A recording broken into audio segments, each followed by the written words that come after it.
안녕하세요. 볼만찬 기자들입니다. 오늘은 파트너 박찬준 기자가 지금 휴가를 갔습니다. 지금 어디서 여수 앞바다를 보고 있는 것 같은데, 그래서 저 혼자 K리그 14라운드 프리뷰를 하게 됐습니다. 지난주에는 제가 집이 이사를 해서 이제 찬 기자가 혼자 했잖아요. 근데 그때 그러더라고요, 전화로. 혼자니까 확실히 뭔가 이상하다. 원래 상대가 멘트를 할 때 옆에서 다음 멘트 생각하고 다음에 할 거를 좀 찾아봐야 되는데 그게 없으니까 오늘도 아마 저는 되게 쓸쓸하게 할 수 있을 것 같은데 그래도 잘 봐주셨으면 좋겠습니다. 그럼 빠르게 경기 짚어보도록 하겠습니다. 8월 1일 오후 7시 전주 월드컵 경기장에서 열리는 전북 현대와 포항 스틸러스 경기, 이 경기 맨 처음으로 준비를 했는데요. 두 팀은 주중 FA컵 8강에서 각각 부산 아이파크와 FC 서울을 같은 스코어인 5대1로 잡았습니다. 지난주 말이었나요? 울산이 이제 상주를 5대1로 잡으니까 전북도 우리도 할 수 있다, 나도 할 수 있어, 5대1 보여줬고요. 포항은 전반 스코어가 2대1이었죠. 그래서 후반 상황을 좀 봐야 되겠는데 싶었는데 후반에 3골을 또 몰아치면서 5대1 대승을 거뒀습니다. 이제 전북 같은 경우는 아주 좋은 분위기예요. 지금 7월 들어서 이제 무승, 전남과도 FA컵 연장에 가고, 성남과 비기고, 인천과 비기고, 이런 좀 불안한 모습 보였는데, 2명의 외국인 선수가 들어온 다음부터 갑자기 다른 팀이 된 것 같은 느낌을 주는데요. 특히 구스타퍼 선수는 최전방 공격수인데, 이 서울전에서 데뷔전 데뷔골을 넣었죠. 그리고 부산과의 FA컵에서 해트트릭을 기록했습니다. 그래서 지금 73분을 뛰었는데 4골을 넣었어요. 18분당 1골. 말도 안 되는 지금 득점 기록을 보여주고 있습니다. 특히 바로 선수는 빠른 치달로 팬들 사이에서 많이 화제가 되고 있는데, 이 포항의 지금 최근에 나타나는 흐름 자체가 좀 지쳤어요. FA컵과 리그를 거의 비슷한 선수 구성으로 하다 보니까 얇은 스쿼드가 지금 조금 드러나는 게 아닌가 싶은데, 그런 상태에서 바로의 빠른 스피드를 막아야 된다. 게다가 측면 수비수인 권한규가 지금 부상으로 아마 출전하지 못할 것으로 보입니다. 그래서 권한규 없이 바로의 빠른 스피드, 특히 한교도 있습니다. 예, 그 점이 굉장히 좀 고충이 될 것 같습니다. 그래도 일류첸코도 있고, 팔라시오스도 있고, 성민규도 있고, 해볼만 하지 않겠냐고 할 수 있지만, 일단 최영준이 원래 소속이 전북현대잖아요? 그래서 전북현대 소속 때문에 임대 규정 때문에 지금 전북전에 뛰지 못하고, 팔로세비치가 부상해서 돌아왔지만 폼이 올라오지 않고 있어요. 그래서 지친 팔라시오스와 성민규를 그대로 내보낼 수밖에 없는 상황. 그리고 포항은 2018년 8월 이후 전북 상대로 6경기 연속 승리가 없는데 이번에도 좀 쉽지 않아 보인다. 예, 자연스럽게 예측으로 넘어가면 전북이 무난하게 승리할 것 같다고 생각합니다. 옆에 없으니까 저 혼자 또 예측을 하고 있습니다. 저 혼자 맞고 저 혼자 틀리고 다 하고 있네요. 예, 같은 시각 벌어지는 성남 FC와 FC 서울 경기로 넘어가 보겠습니다. 성남은 확실히 올라왔습니다. 지난 5월 31일 서울전 이후 50일 가까이 승리하지 못하다가 전북과 비겼죠. 수원 잡았죠. 강원과 비겼죠. FA컵에선 또다시 수원을 잡으면서 FA컵 4강에 진출을 했습니다. 김현성과 나상호를 공격 축으로 두면서 전방 압박도 잘 되기 시작했고 연계도 좋아지기 시작했어요. 그래서 많은 골을 넣지는 못하고 있지만 그 선수들이 앞에서 잘해주다 보니까 수비수들도 부담이 좀 덜한 것 같아요. 그래서 전체적으로 경기력 자체가 조금 안정적인 게 아닌가 싶은데, 서울은 불안정하죠. 정반대 상황이라고 볼 수도 있을 것 같아요. FA컵에서 1대5, 포항에 1대5로 패했고, 그리고 그 전에 7월에 들어선 수원의 3골, 포항의 3골, 전북의 3골을 허용했고요. 부산에도 2골을 허용했습니다. 지금 리그 최다 실점팀, 그런 굴욕을 이어가고 있는데요.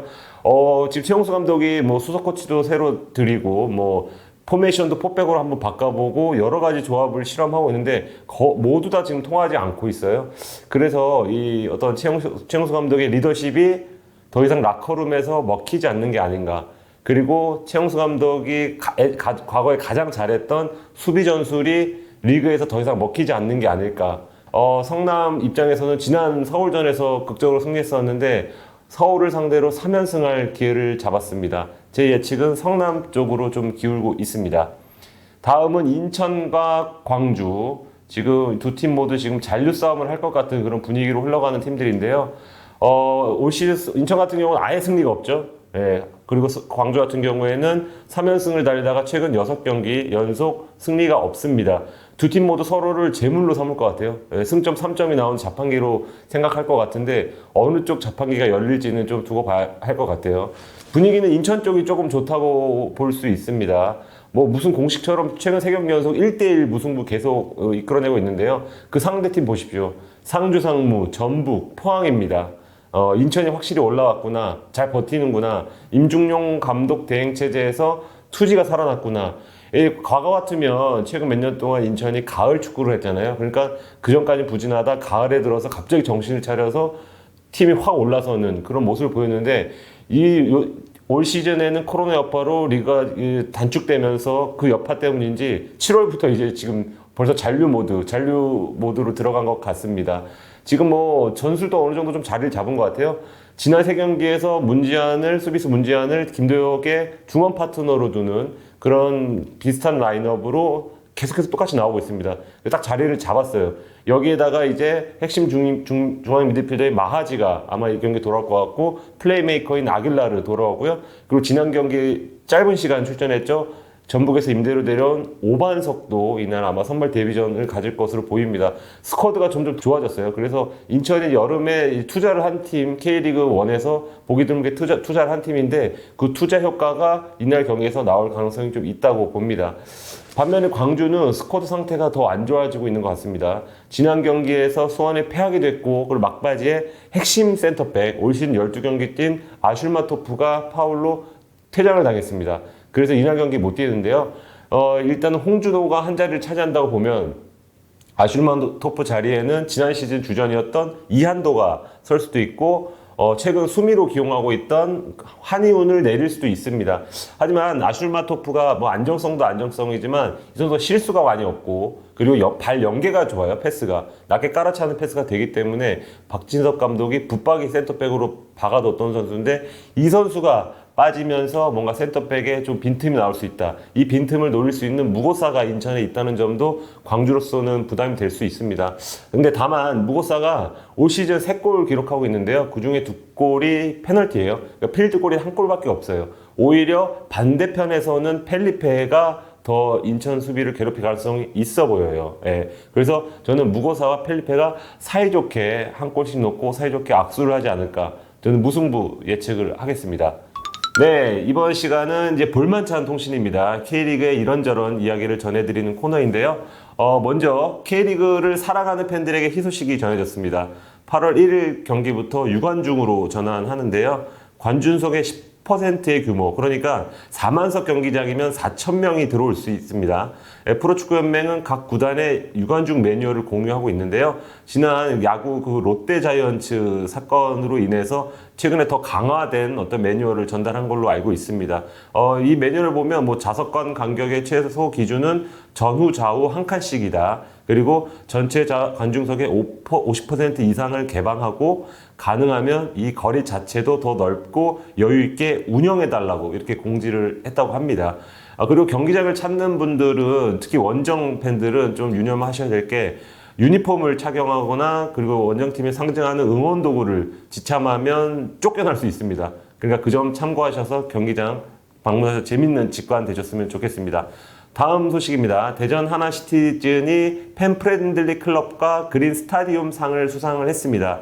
연맹은 K리그1과 K리그2 구단을 대상으로 1라운드부터 9라운드의 마케팅 성과, 그라운드 관리 상태를 평가해서 팬프렌들리 클럽과 그린 스타디움 상 수상 구단을 선정하고 있는데요. 대전은 K리그2에서 팬프렌들리 클럽과 그린 스타디움 상을 동시에 수상을 했습니다. 구단 보도자료를 통해서 향후에도 지속적인 팬 친화 마케팅을 통해 팬들과 소통하고 지역사회 공헌을 위한 다양한 활동을 펼칠 예정이라고 소감을 밝혔습니다. 충남 아산이 충남체육회 스포츠과학센터, 아산시 체육회와 상생 발전을 위한 업무 계약을 체결을 했습니다. 선수 체력 검사, 체력 데이터 및 정보를 교환하며 경기력 향상을 위한 상호 교류 및 지원을 약속을 했습니다. 또한 학술 및 교육 프로그램 등 충청남도 체육 발전을 위한 프로그램도 진행할 예정이라고 하네요. 충남 아산이 열리라고 있습니다. 마지막으로 7월 이달의 감독상으로 김도훈 울산현대 감독 100% 승률이죠. 김도훈 감독이 수상했다는 소식 전하면서 바로 다음 경기로 넘어가 보겠습니다. 네, 수원 삼성과 대구 FC 경기입니다. 최근에 들어서 자주 맞붙는 것 같은 느낌이 좀 드는데요. 수원을 보죠. 수원 주중에 성남에 패했습니다. 그래서 FA컵 2연속 우승에 실패를 했고요. 다음 시즌 아시아 챔피언스리그 나가기 위해서는 상위권 하루빨리 진입해야 되겠습니다. 네, 지난 주말 광주전에서 수원 주승진 감독 대행이 선발 7명을 교체를 했습니다. 그래서 이 말은 FA컵에 약간 힘을 줬다. 왜냐하면 작년 우승을 했잖아요. 그걸 떠올리면서 다시 한번 FA컵 한번 잡아보자 이런 의지였던 것 같은데 뭔가 그 강행군이 계속되는 와중에 선수들이 좀 지친 모습이 있었고 전술이 좀 이도저도 아닌 전술이 나오면서 성남에 좀 아쉽게 0대1 석패를 했습니다.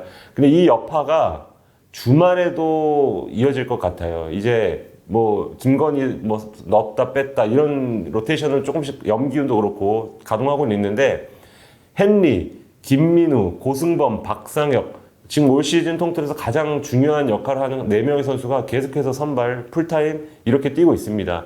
그래서 이 선수들이 지금 지친 상태로 발 빠르고 에너지 넘치는 대구를 상대해야 되는데요. 지금 성남전에서 벤치에 있었거나 그리고 대기 명단에 있었던 뭐 염기훈, 김건희, 안토니스, 장호익을 아마 중심으로 축으로 두면서 선발로 나설 경우 스쿼드상으로 대구한테는 조금 밀릴 수 있다.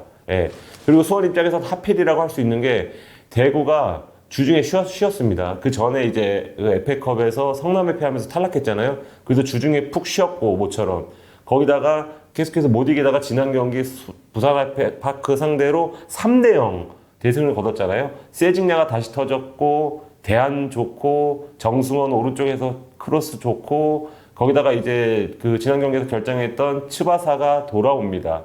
이런 여러 가지 요소를 고려를 할 때 대구가 지난 홈 경기에서 멋진 역전승을 한번 거뒀었는데 이날 경기에서도 대구가 잡을 가능성이 있다. 물론 핵심 수비수인 김우석이 지난 경기에 약간 쓸데없다고 볼 수 있는 그런 후반 추가 시간 퇴장으로 빠지는 그런 그 타격이 좀 있지만 수원의 올 시즌 공격력으로 본다면 그리고 타가트의 어떤 골 집중력, 골 결정력이 좀 떨어진 상태라고 본다면 대구가 손쉽게 승리할 거라고 저는 예측을 하고 있습니다. 다음은 부산 대 울산입니다. 일단은 부산은 많이 아픕니다. 최근 두 경기에서 대구의 0대3, 전북의 1대5로 패배를 했습니다. 두 경기에서 8골을 내줬네요. 뭐 대구, 전북에 무너진 팀이 울산을 상대로 버틸지가 조금 의문인데요. 올 시즌 뭐 많은 분들이 아시겠지만 올 시즌 경쟁력만 본다면 울산이 전북보다도 나아 보인다. 저는 그렇게 생각합니다. 울산은 완전 최상의 흐름입니다. 앞서 설명드린 대로 김도훈 감독이 7월 이달의 감독상을 탔잖아요. 당연히 받아야 될 상일 수밖에 없는 게 최근 6연승 중이에요. 주중 강원과의 FA컵에서도 3대0 승리하면서 지금 굉장히 좀 좋은 흐름을 타고 있고 이날 제가 이게 스쿼드를 보다가 벤치를 봤습니다. 근데 벤치에 보세요. 정승현, 홍철, 이청용, 고명진, 김인성, 비언 존슨. 이거 어디 무슨 한 6, 7위권 팀 선발 명단이라고 봐도 될 정도로 아주 빵빵한 그런 스쿼드인데요. 아마 체력적인 고려한다면 이 선수들을 중심으로 선발을 꾸리더라도 부산보다도 더 좋아 보이는 어떤 그런 그 스쿼드라고 저는 생각이 듭니다. 두 팀의 최다 득점자를 한번 비교해 봤습니다. 부산은 4골을 넣은 이정엽과 호물로가 최다 득점자네요. 그리고 울산은 17골 넣은 리그 최다 득점자가 울산의 최다 득점자입니다. 주니어 한 명이 넣은 골이 부산 전체 모든 선수가 넣은 골보다 많아요. 그 말은 뭐 1대 11로 해서 이런 게 아니고 주니어만큼 전방에서 해결해줄 부산의 공격수가 없다. 그 점은 이 경기에 굉장히 중요한 포인트가 될 것 같습니다.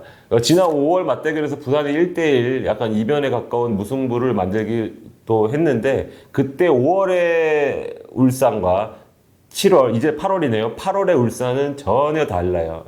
지금 다 자리 잡았어요. 이청용 부상에서 돌아왔고 약간 못 뛰던 이근호, 박주호 이런 베테랑들이 들어오면서 스쿼드 경쟁이 더 심해졌고 이번 경기는 뭐 그 카드 누적도 없고 이동경도 지금 일 악물었고 부산 입장에서는 우리한테 왜 이러냐고 아마 그런 얘기가 나올 것 같아요. 그래서 이제 뭐 대승까지는 모르겠지만 울산이 원정에서 승리를 가져가면서 선두를 유지할 것 같은 느낌이 강하게 듭니다. 마지막 경기로 가겠습니다. 강원 대 상주 아주 재밌는 경기. 만약에 6경기 중에 저보고 한 경기를 그 관중석에서 직관하라고 한다면 강원 가야죠. 벤투 감독도 아마 이 경기 왠지 볼 것 같기도 한데, 두 팀 맞대결에는 특징이 있습니다. 이제 무승부가 없어요. 지루하게 비기는 경기 뭐 그런 거 안 합니다. 지금까지 총 24번 만나서 강원이 11번, 상주가 12번 이겼고요. 딱 한 번 비겼습니다. 이거 뭐 어느 쪽으로 기울지도 않고 팽팽하면서도 아주 재밌는 그런 그 결과를 만들었다고 볼 수 있는데, 이날도 뭐 골이 많은 골이 나와서 한쪽이 승리를 가져갈 것 같은데 그 팀이 약 55대 45 정도로 저는 상주가 될 가능성이 좀 더 높다고 봅니다. 이유가 있는데요. 일단은 강원이 지쳤어요. 주중에 울산과의 FA컵에서 로테이션을 돌리긴 했는데 핵심인 임채민과 한국영이 풀타임 뛰었고 에이스 조재환도 45분 뛰었고, 여기다가 강원이 3경기 연속 지금 득점을 하지 못했어요. 그 중간에 한번 좀 꺾였다가 다시 이제 득점을 하기 시작하면서 조금 올라왔었는데 다시 한번 좀 공격에 대한 좀 문제점을 좀 드러냈다. 김승대를 선발로 썼다가 백업으로 썼다가 뭐 고민을 뺐다가 조지현 측면에 넣었다가 여러 가지 변화를 주고 있는데, 확실히 작년만큼 화력이 좀 폭발하지 않는 그런 느낌이 있는데요. 상주 수비가 굉장히 단단하잖아요. 미드필더와 수비의 어떤 끈질긴 그런 모습이 있어요. 이게 강원이 작년에 보여줬던 모습이거든요. 우리 앉아. 우리 뭐 전반 3골, 그래 너네 넣어. 우리 후반에 뒤집을 수 있어. 왜냐 우리는 너네 끈질기게 잡을 거거든. 꿈에 나올 정도로 우리 쫓아갈 거거든. 이런 게 있었는데, 이런 모습을 보여주는 팀이 올 시즌엔 강원이 아니라 상주예요. 상주가 지금 울산, 포항 정도만 빼면 지금 패하지 않고 있기 때문에 강원 상대로도 선수들이 굉장히 자신감 있게 플레이할 것이고, 주중 FA컵을 치르지 않았기 때문에 그 체력도 이제 넘치는 상황. 상주가 충분히 해볼 만한 경기다.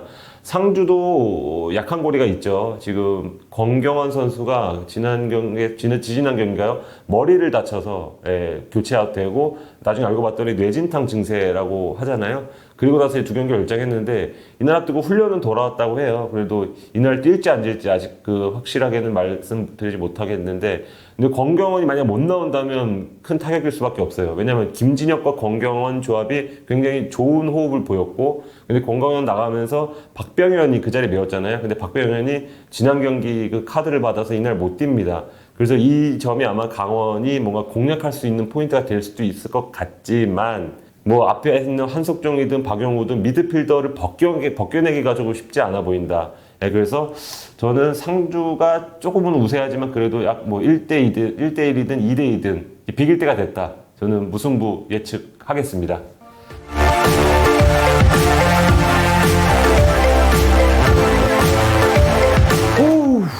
혼자 그냥 18분 동안 떠드니까 중간에 끊었어야 되는데 이게 끊지를 못하겠어요. 왜냐면 끊으면 뭔가 공백이 생길 것 같고, 뭔가 파트너의 빈자리가 컸던 그런 방송이었던 것 같습니다.